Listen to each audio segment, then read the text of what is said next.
Olá, meus amigos, irmãos, que Deus te abençoe, que bom que você continua firme nesse propósito de ler a Bíblia em um ano. Eu tenho certeza que Deus ele vai abençoar muito a sua vida, sabe por quê?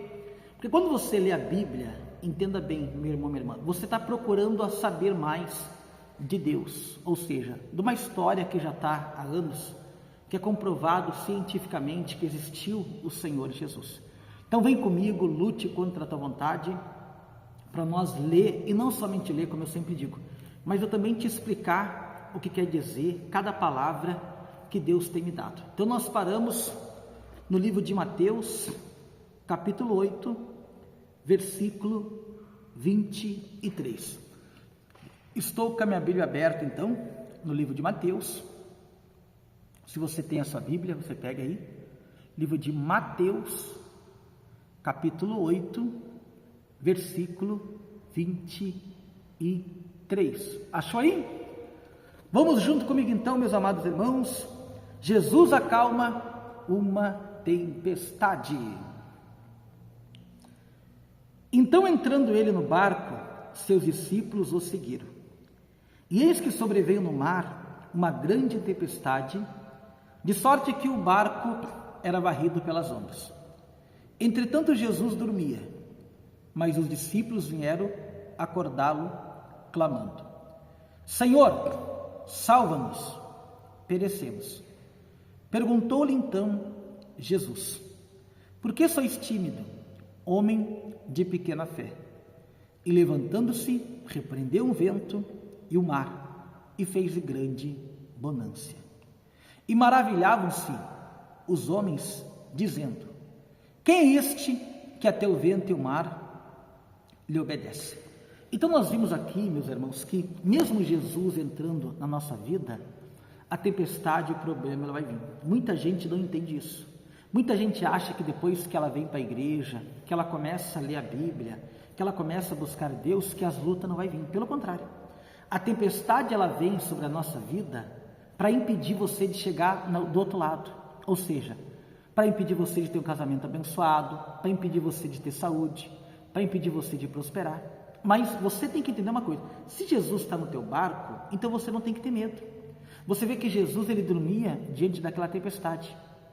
E quando eles despertaram a Jesus, a Bíblia diz que Jesus acordou e repreendeu o vento. Só que Jesus hoje, entenda bem, ele não está mais aqui em carne, ele está em espírito, ele está pela fé. Então hoje nós temos que repreender a tempestade que se levanta contra o nosso casamento, contra a nossa saúde. Nós temos que repreender no nome do Senhor Jesus, acreditando, como ele falou aqui: Por que sois tímido? Ou seja, uma pessoa tímida é uma pessoa que aceita o problema, uma pessoa que ela recua, que ela foge da batalha. Meu irmão, minha irmã, tudo que você insiste, tudo que você luta para conseguir, se Jesus está no teu barco, você vai conseguir. É só você despertar ele e usar o poder dele para repreender a tempestade. E ela vai acalmar e também será uma grande bonança na sua vida. Continuamos então. Mateus capítulo 8, versículo 28. Tendo ele chegado à outra margem, a terra dos Gadarenos, vieram-lhe ao encontro 2 endemoniados, saindo dentre o sepulcro, e tal ponto furioso que ninguém podia passar por aquele caminho. E eis que gritaram: Que temos nós contigo, ó Filho de Deus? Vieste aqui atormentar-nos antes do tempo? 30. Ora, andava pastando não longe deles uma grande manada de porcos. Então os demônios lhe rogaram: Se nos expeles, manda-nos para a manada de porcos. Versículo 32. Pois ide, ordenou-lhe Jesus. E eles saindo, passaram para os porcos. E eis que toda a manada se precipitou, despenhadeiro abaixo, para dentro do mar, e nas águas pereceram. Meu irmão, você viu que por que aquela tempestade se levantou? É isso que você não entende. Você vê que do outro lado tinha um homem que ele estava, imagina, completamente dominado pelo mal. Imagina, a Bíblia diz que aquele homem se feria com pedra, se machucava, ou seja, tinha um mal que queria matar aquele homem. Então, quando eles estavam indo para aquele lugar, você vê que aquela tempestade veio porque, entenda bem, por isso que as lutas se levantam contra nós. Lá na frente, você vai ver quantas pessoas você vai ajudar. Às vezes a tua família, às vezes teus amigos. E você vai conseguir ajudar essas pessoas somente com o poder de Jesus. Você vê que ninguém podia ajudar aquele homem, mas quando eles chegaram lá, Jesus ajudou. Tem um problema na tua vida que só com Jesus vai se resolver. Quando eu falo Jesus, só com a palavra de Jesus vai se resolver. Não adianta você ter dinheiro, não adianta você ser uma pessoa esforçada, uma pessoa trabalhadeira. Pode ver quantas pessoas que não fazem mal para ninguém, são pessoas boas, mas sofrem. Parece que para elas tudo é difícil, a pessoa não consegue ser feliz com ninguém. Meu irmão, minha irmã, aquele homem ali, ele estava numa situação que só Jesus pode mudar. Então que você venha entender isso, entendeu? A luta está grande, porque Jesus tem uma obra grande para fazer na tua vida e também na sua família. Continuamos então, Mateus capítulo 9. Mateus capítulo 9, versículo 1. Entrando Jesus num barco, passou para o outro lado e foi para a sua própria cidade. Versículo 2. Eis que lhe trouxeram um paralítico deitado no leito. Vendo-lhe a fé, Jesus disse ao paralítico: tem bom ânimo, filho, estão perdoados os teus pecados. Versículo 3. Mas alguns escribas diziam consigo: ele blasfema. Jesus, porém, conhecendo os pensamentos, disse: por que cogitais o mal no vosso coração? Pois qual é mais fácil dizer: estão perdoados os teus pecados, ou dizer: levanta-te e anda? Ora, para que saibas que o Filho do Homem tem sobre a terra autoridade para perdoar pecados. Disse então ao paralítico: levanta-te, toma o teu leito e vai para a tua casa. Versículo 7. E levantando-se partiu para a sua casa. Vendo isso, as multidões possuídas de temor glorificavam a Deus que dera tal autoridade aos homens. Que coisa linda, meu irmão, minha irmã. Tu viu aqui? Que coisa linda. Nós vimos que... Agora deixa eu explicar para você uma coisa. A Bíblia diz que Jesus falou para aquele homem: perdoados estão os teus pecados. Antes de curar ele, pode ver, tem pessoa que ela não é curada por causa de um pecado que ela tem. Sabia disso? Por causa de uma mágoa, entendeu? Por causa de um pecado que ela tem oculto, por causa de um vício. Primeiro Jesus, ele quer nos perdoar para depois nos curar. Você vê que esse homem aqui, levaram ele até Jesus. E antes de Jesus orar por ele, Jesus falou para ele: perdoados estão os teus pecados. Entendeu? Ou seja, ele estava doente por causa de algum pecado que ele tinha. Você entendeu? E só Jesus pode nos perdoar, porque a Bíblia diz que se nós confessarmos nossos pecados, Jesus é fiel e justo para nos perdoar os pecados e nos purificar de toda injustiça. Entendeu, meu irmão, minha irmã? Mas não é você largar o pecado e depois de um tempo voltar. Tem pessoa que ela larga um tempo o vício e depois volta. Para de um tempo de ir naquele lugar, depois vai. Entendeu?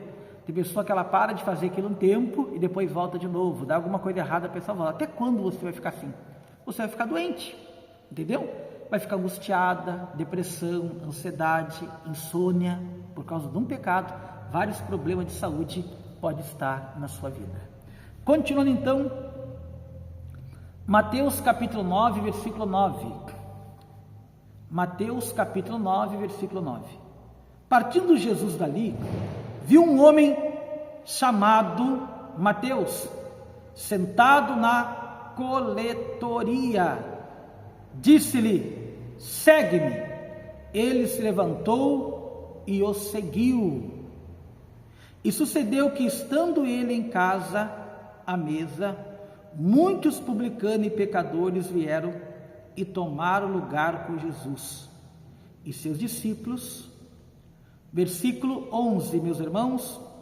Ora, vendo isto, os fariseus perguntaram aos discípulos: Por que come o vosso mestre com os publicanos e pecadores? Mas Jesus, ouvindo isso, disse: os são não preciso de médico, e sim os doentes. Olha que importante isso, meus irmãos.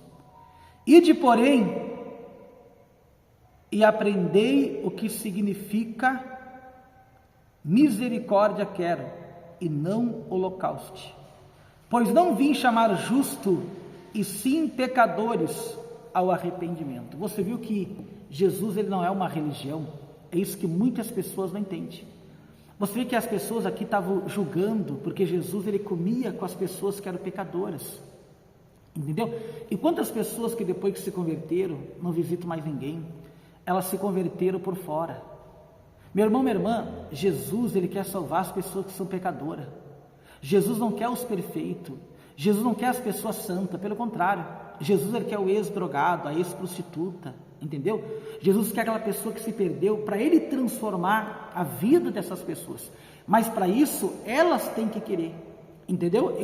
Mas tem muitas pessoas que elas fazem com Jesus, igual elas fazem com o médico, entendeu? Ou seja, só vão no médico quando estão doentes. Só vão consultar quando a dor aperta. E com Jesus não pode ser assim. Nós temos que tirar tempo para Deus agora que está tudo bem, para que quando o problema venha, você tenha Ele para te ajudar. Porque Ele não quer que você seja uma pessoa perfeita, mas Ele quer te aperfeiçoar através da palavra dEle. Continuamos então, meu irmão, hoje a palavra está linda, né? No Mateus capítulo 9, versículo 14. Vieram depois os discípulos de João. Olha que lindo, meu irmão, minha irmã. Está forte hoje, hein? Mateus capítulo 9, versículo 14. Vieram depois os discípulos de João e lhe perguntaram: por que jejuamos nós e os fariseus? Presta atenção para você ver. Mateus 9, 14.